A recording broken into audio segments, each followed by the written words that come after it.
shave, you don't shave, wax, don't wax, trim a little bit, leave a pattern. Hi everybody, a little bit of a different video. I just woke up from being on call. I was on call last night. Typically I get home and shower and go straight to bed. I did get to sleep a little bit last night, so I didn't sleep as much. I probably got home at like 7:30 and woke up around 11:30. I wanted to film a new YouTube video today, but didn't have the energy of like getting all the way ready, setting up everything. So I said, let's just do this casually. It's going to be a Q&A, answering your questions. So why not do it while I'm getting ready for the day. Corey and I are gonna get lunch after this and then maybe go swim or kind of run some errands. So I'm just gonna do a quick, easy makeup and answer your guys' questions. Over on Instagram about a week ago, I had asked you guys to ask me questions about coming to see a gynecologist, what questions you had, etc. So I took screenshots of them and a lot of them were the same question. So I'm just gonna go through them. I realized, look at my hair, but literally, guys, I woke up, brushed my teeth, and washed my face. So this is going to be pretty casual. You'll get to see my skincare routine, which I start with some vitamin C serum all over. It smells so good. If you guys are interested, I will link all of the products I used today down below. But this was just vitamin C serum I got from Target, and I really like it and it smells so good. If you are new here, I am Dr. Allie. I am an OBGYN, and here on YouTube we talk about all things periods, pregnancy, doing my makeup. I mean, I have like a vlog, so I kind of do a little bit of everything. And today I'm going to be answering your questions. If you're not already, please hit that subscribe button and become part of this family. I love you guys so much. Okay, so let's jump into the video.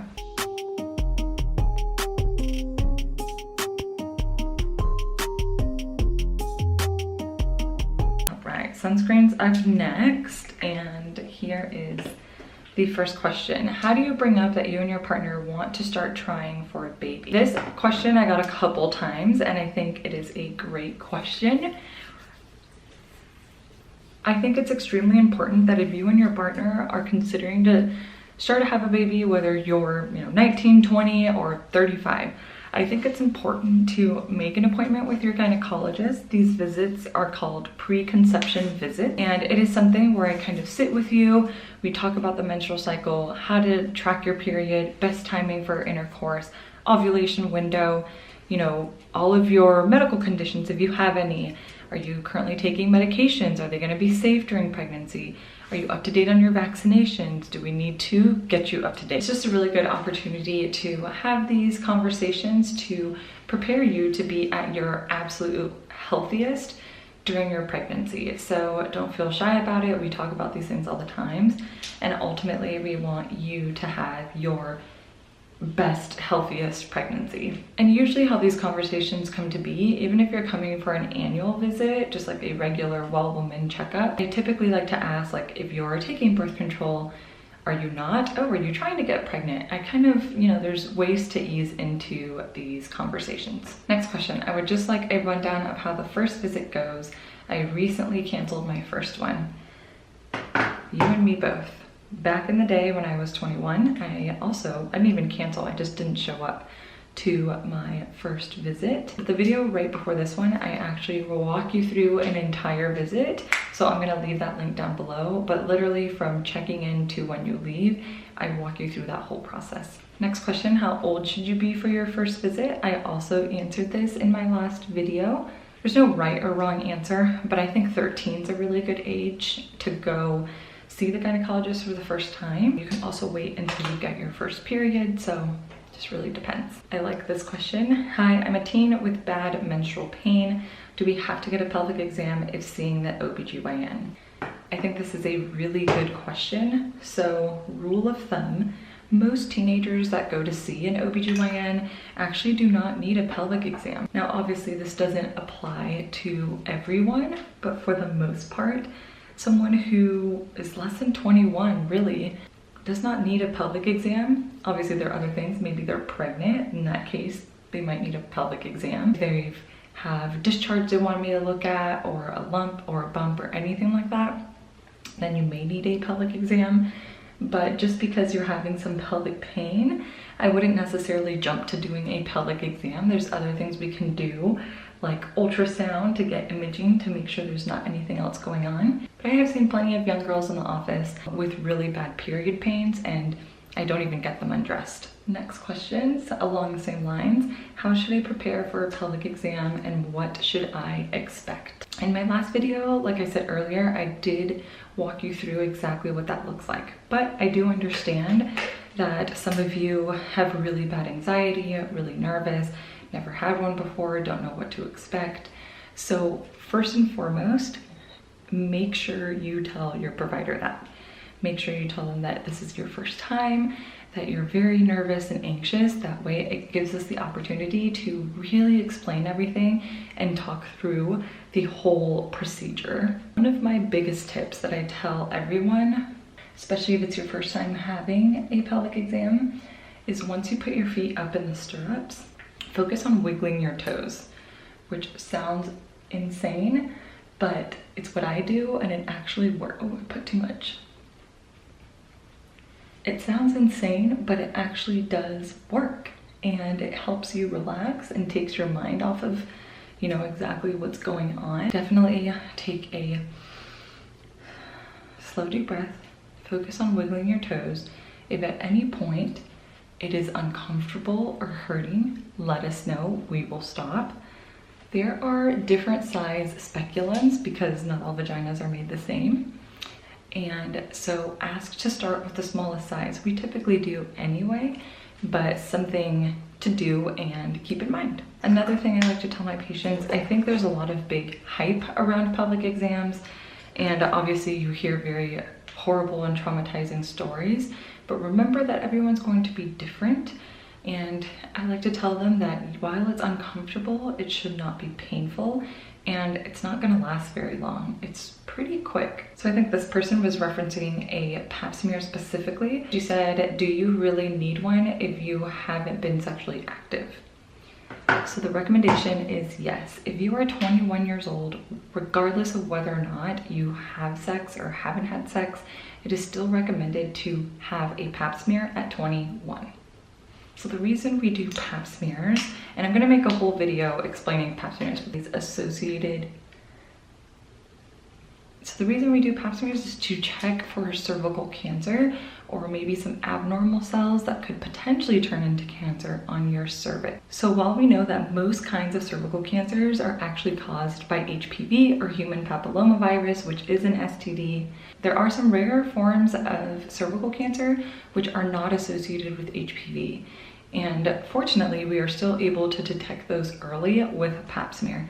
So that is why it's recommended to get a pap smear even if you haven't had sex. While those types of cancers are more rare, I've seen it, and it is still possible to get cervical cancer even if you haven't been sexually active. This is going to be the most common question that I got, as you can see.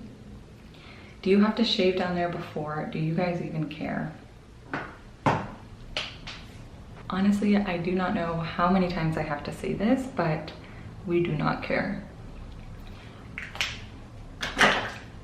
I do not care if you shave, you don't shave, wax, don't wax, trim a little bit, leave a pattern. Don't care. You do you. Honestly, it just does not matter. You are there to get healthcare. I am there to make sure that you are being healthy and safe and that you understand what your body's going through and what's going on. The last thing I care about is your hair situation. You do what makes you feel comfortable. Obviously, if you're shaving or waxing, sometimes you can get ingrown hairs. That can cause a bump, and anytime there's a bump down there, I know we freak out. So bring that up with me so that we can talk about it, so that I can tell you what's going to be best to prevent ingrown hairs or anything like that. Some of us have more sensitive skin, so definitely a conversation worth having, but do you need to shave before coming to see me? Absolutely not. What to expect when going for a pre-pregnancy check? I'm nervous. So this is very similar to the last question, but essentially a pre-pregnancy check, it doesn't even have to be a pelvic exam. A lot of patients come and make a preconception visit with me, and I don't even have them get undressed unless there's a need for it or they have some sort of questions.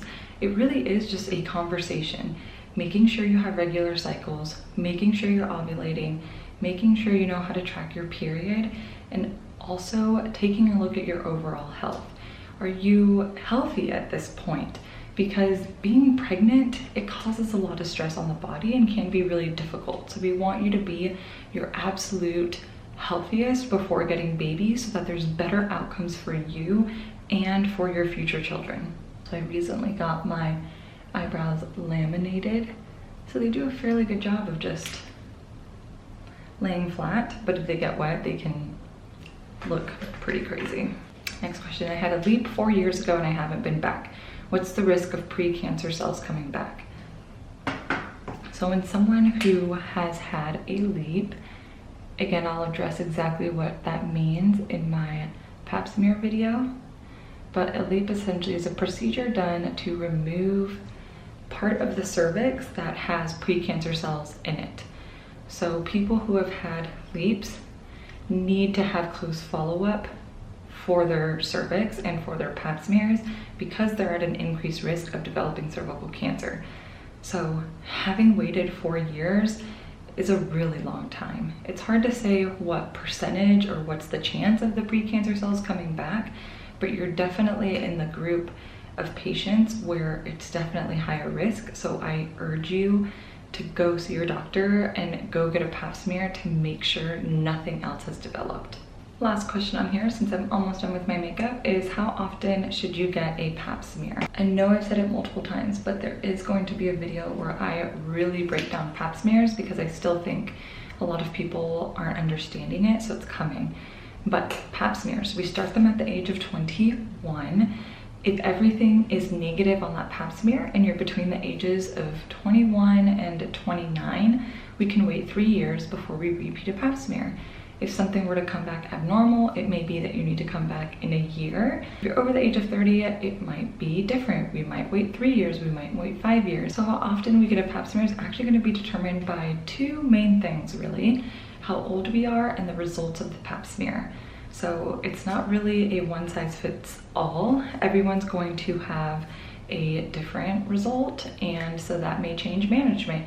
For some it might be 3 years, for some it might be 1, for some it might be 5. So it really just depends. Just make sure to ask your doctor. All right, so for the most part, I am done with my makeup. I will go and fix my hair a little bit. Not really gonna put mascara on today. It's really hot and I just don't feel like putting on mascara, so this is it. Thank you guys so much for hanging out with me today. I hope you liked this little bit of different formula on this YouTube video where it's a little bit more relaxed and just answering your questions. I really enjoy going through your guys' DMs and answering your questions, so these types of videos are one of my favorite ones to film. As always, don't forget to hit that subscribe button, give me a thumbs up if you liked this type of video, and I will film more. Hope you guys have an amazing week. Don't forget to always be kind and show love to everyone around. I love you guys. Thank you so much for all of your support, and I'll see you in my next video. Bye.